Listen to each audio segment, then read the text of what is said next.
For you, all lives are created equal. That's why I came back to life. But you've finally come to realize it now. Only one thing's equal for all, and that is death.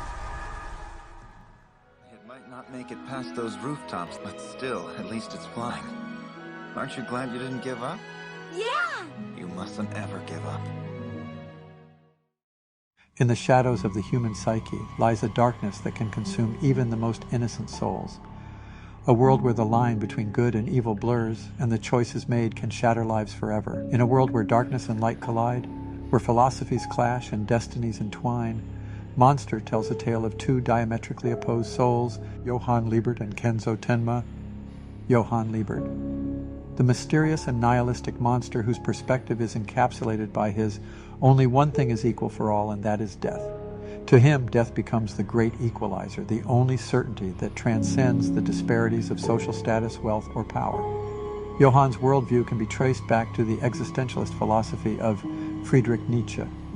Nietzsche, renowned for his exploration of nihilism, argued that life is inherently devoid of objective meaning or purpose. He believed that traditional values and religious beliefs were mere illusions meant to distract humanity from the harsh realities of existence.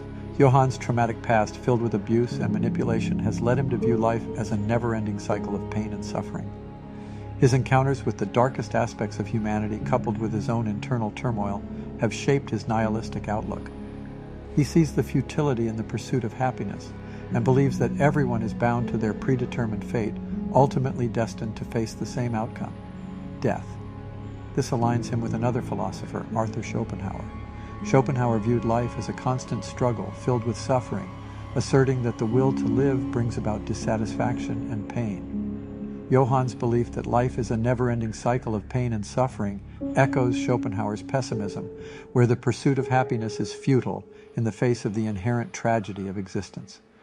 On the other side, we find Kenzo Tenma, a compassionate and empathetic character.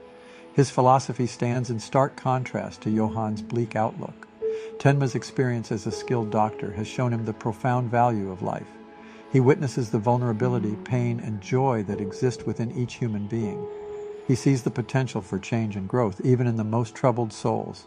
For Tenma, the essence of humanity lies in the capacity for compassion, forgiveness, and second chances. Tenma's belief in the equality of life draws inspiration from Immanuel Kant's moral philosophy. Kant argued for the inherent worth and dignity of every individual, asserting that humans possess moral worth due to their capacity for rationality and autonomy. Tenma's belief in the value of every human life, regardless of their past actions or the darkness within their souls, reflects his commitment to the Kantian principle of treating all individuals as ends in themselves, never merely as means to an end. For Tenma, every person possesses the potential for goodness, and he believes in granting everyone the chance to seek redemption and lead a fulfilling life. Additionally, Tenma's perspective resonates with the ethical theory of utilitarianism as proposed by John Stuart Mill.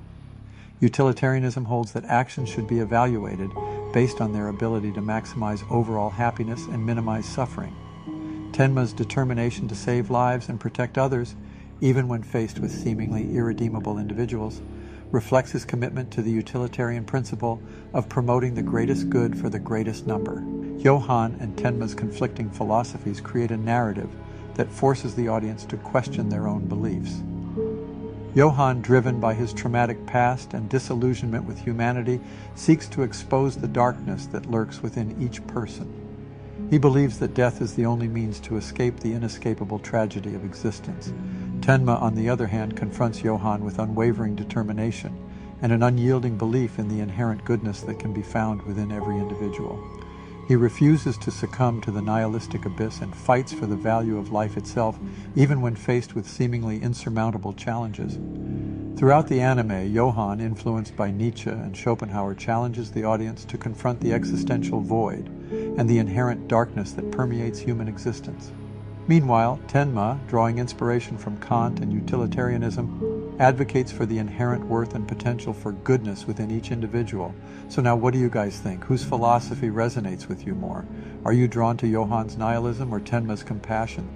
Thank you for joining us today. Remember to like, comment, and subscribe for more analyses of your favorite anime. Until next time.